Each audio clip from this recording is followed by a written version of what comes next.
Good morning again. Pondering, lots of pondering this morning in my ruminations and meditations and contemplations. Yes, the title. So, who or what is really in charge on earth? It seems at least two of the trustees of the One People's Public Trust are feeling overwhelmed. I know the feeling well, firsthand. As I meditate this morning, I realize the probable cause of that feeling is I don't see myself as the one in charge. It's either God or dark forces that determine the destiny of the world.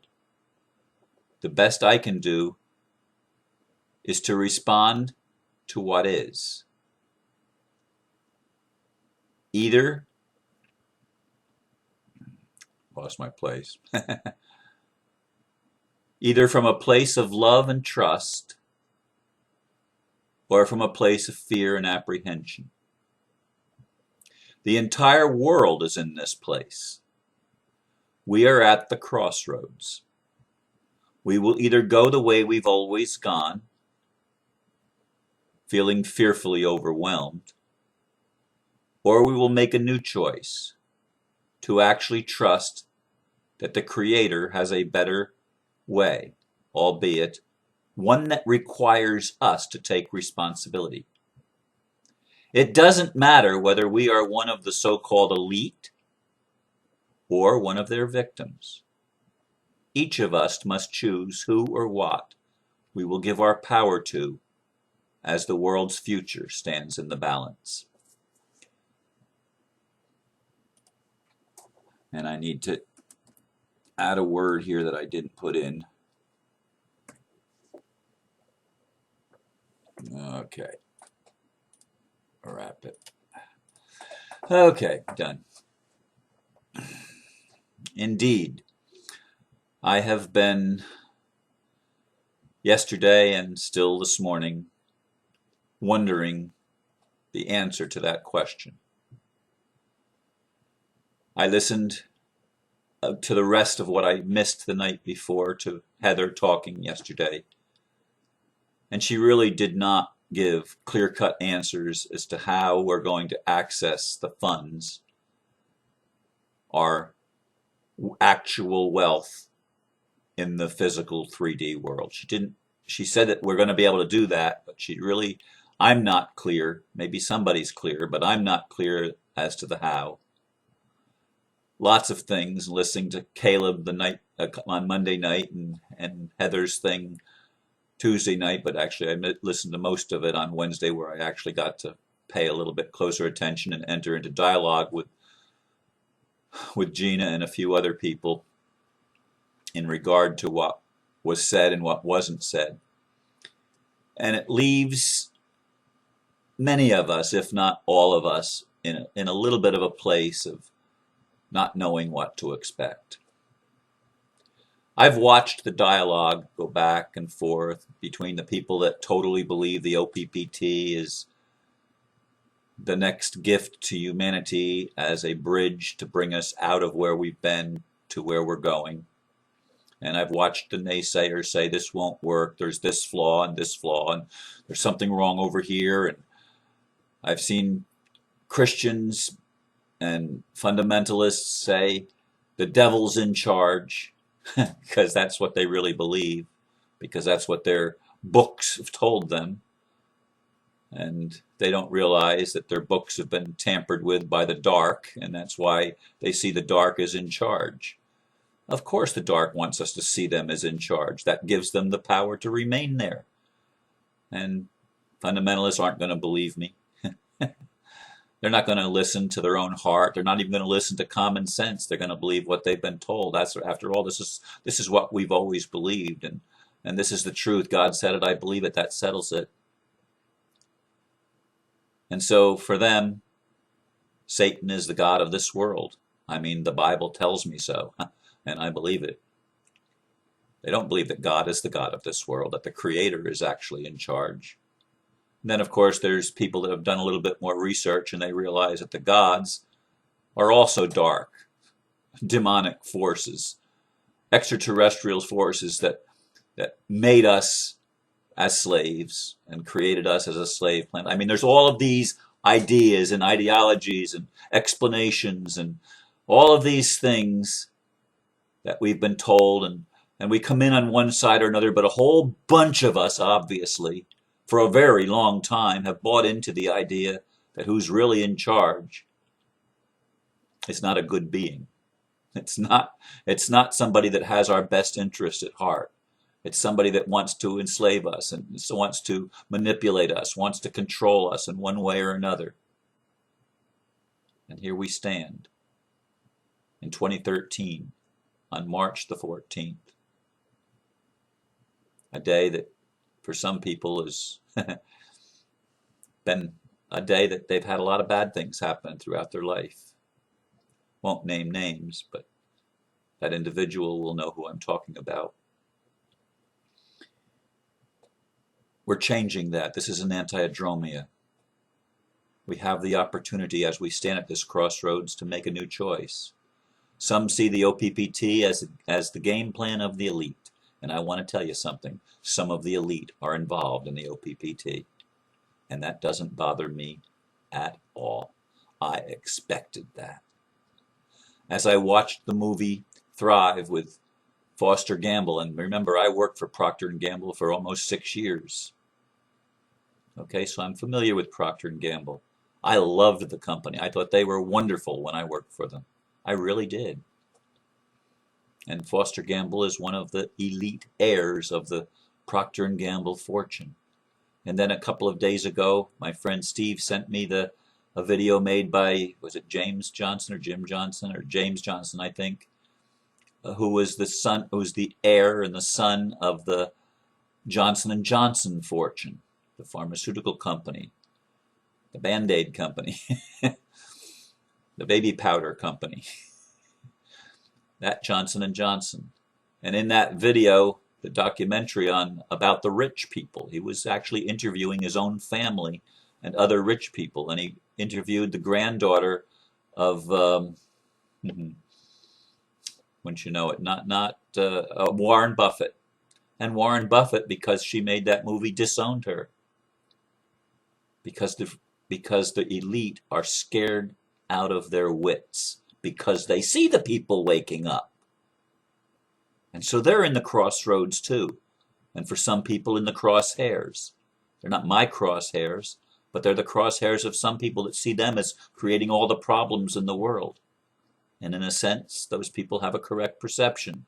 For indeed, it is the people that have had the money, that have had the control, that have maintained the illusion of separation, that have maintained our religions, that have maintained our pitting of one individual against another and the polarization of our entire society. They've created that and fostered that for their own benefit, their own gain.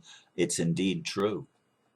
And yet some within the very families of those elite are seeing a better way and seeing, hey, we've got to make a change. It was interesting in that movie created by Mr. Johnson that his dad, when his dad was in college, was actually idealistic. He actually had a heart. It's there, folks, even in the elite, even in the establishment. It's there.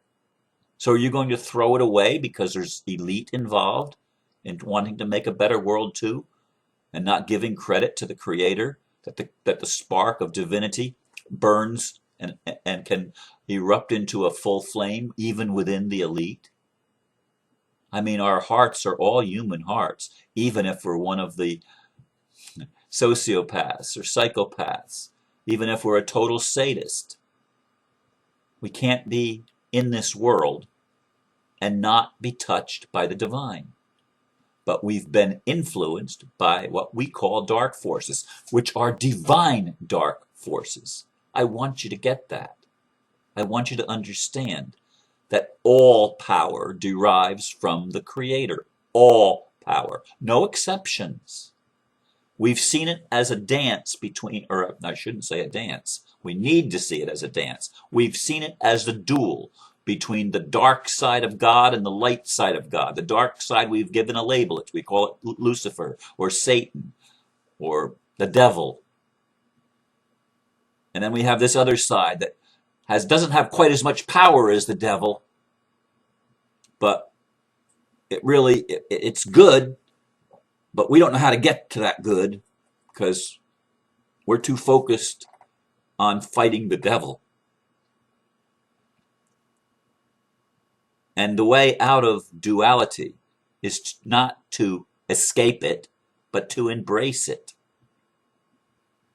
Both sides are good, even the one that doesn't look that way. When you understand, as Spirit keeps telling me, Ron, it's all good. And I look at it and I feel overwhelmed because I feel like I don't have enough power.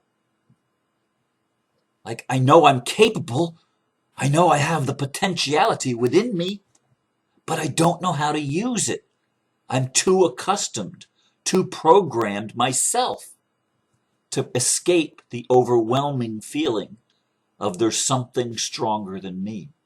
And David Icke did a video. Where did I see that? Where is that? Where did I see that? I know I had it somewhere. God, I don't know where I put it. But he says the thing to do is not to be protesting, yelling at the elite, yelling at the bankers, but dancing. Dancing. Don't comply. It's the non-comply dance. And dance. Be in joy. Because the joy is our strength. The love is our strength. They don't have any weapon to do that when we love one another. Do you see? If we choose to love the elite, then they're left defenseless. Now, we're not loving them to leave them defenseless. We're loving them because we choose to love them, because we choose to recognize that even the elite are part of our family. It's not them against us or us against them.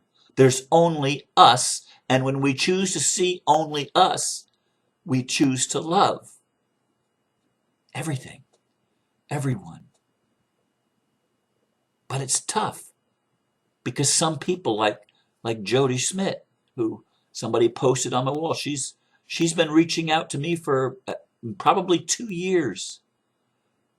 And she can't forgive those that raped her. She can't forgive the elite. She holds the bitterness in her heart, and she's on the verge of taking her own life from the video that she made. She's on the verge of ending it all. But it doesn't end at all.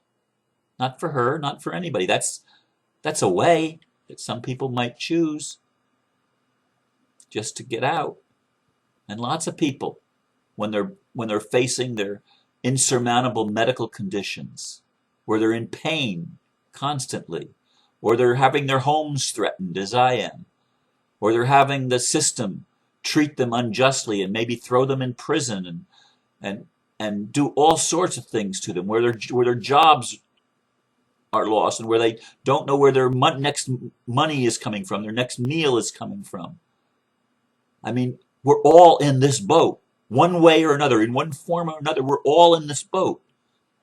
Even the elite, who seem to have everything, are scared out of their minds with the people, knowing that the people are awakening, knowing that the people are going to hold them accountable, hold them responsible for the things that they've done. And they don't like that. That's why they created corporations, so that they could hide their accountability behind a cloak of legalities that allows them to escape the karma for their own deeds.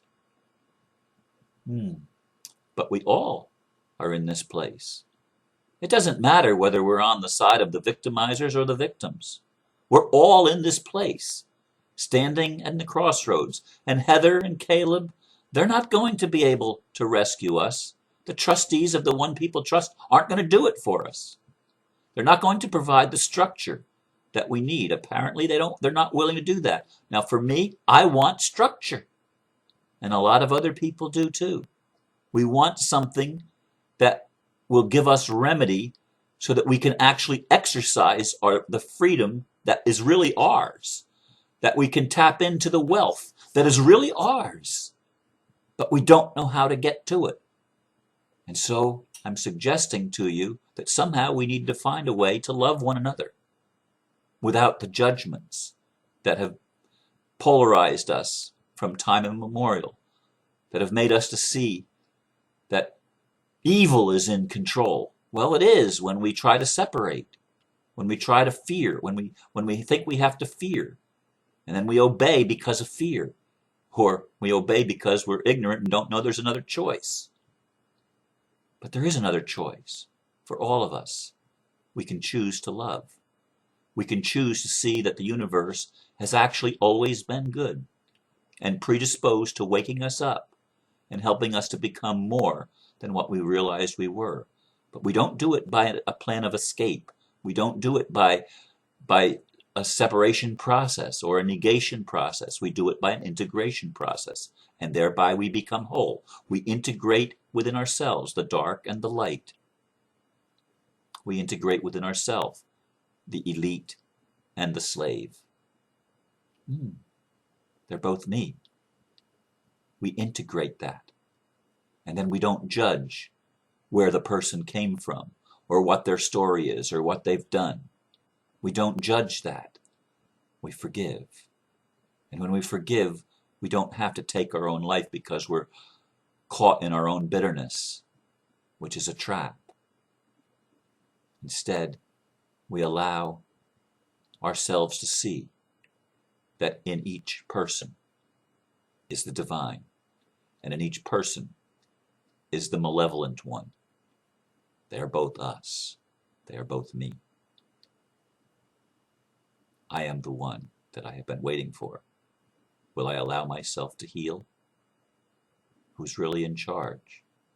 We all are. In charge of our own life. And the way that we choose to respond to what's in front of us will determine the world we're going to live in tomorrow. Thank you for listening. Namaste.